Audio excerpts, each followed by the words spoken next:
ஒரு படம் அப்படின்னா அதுல ஒரே ஒரு ஹீரோ தாங்க இருப்பாங்க. அதே மாதிரி தான் அப்போலாம் பாயாசம் அப்படின்னா எல்லார் வீட்லயும் இந்த ஜவ்வரிசி சேமியா பாயாசம் மட்டும்தான். வாங்க எங்க அம்மா ஸ்டைல இந்த பாயாசம் எப்படி செய்யறதுன்னு சொல்லி பார்க்கலாம்.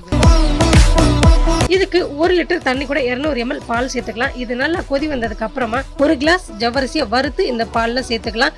சேர்த்த உடனே டக்குன்னு மிக்ஸ் பண்ணிடுங்க. இல்ல அடியில போய் ஜங்குன்னு உட்காந்து அடி பிடிச்சிக்கும்.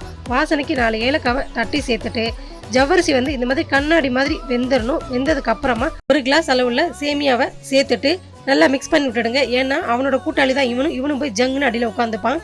சேமியா நல்லா வேகிறதுக்குள்ள ஒரு சில அளவுல தேங்காய் கொஞ்சமா தண்ணி சேர்த்து மல்மல்னு அரைச்சி எடுத்து வச்சுக்கலாம். இப்போ இதுக்கு தேவையான 1.5 கிளாஸ் அளவுக்கு சுகர் சேர்த்துக்கலாம். சேர்த்துட்டு நல்லா மிக்ஸ் பண்ணிட்டு சுகர்லாம் நல்லா கரைஞ்சதுக்கு அப்புறமா நம்ம அரைச்சி வச்சிருக்க அந்த தேங்காய் பேஸ்ட்டை சேர்த்துட்டு 1 நிமிஷம் வெயிட் பண்ணிட்டு நெய்யில வதக்கினா முந்திரி உலர்ந்த திராட்சையும் சேர்த்து மிக்ஸ் பண்ணி இறக்கணும்னா சுவையான ஜவ்வரிசி சேமியா பாயசம் தயாராயிடும். நீங்களும் இதே மெத்தட்ல ட்ரை பண்ணுங்க, சாப்பிட்டு என்ஜாய் பண்ணுங்க. Thank you friends.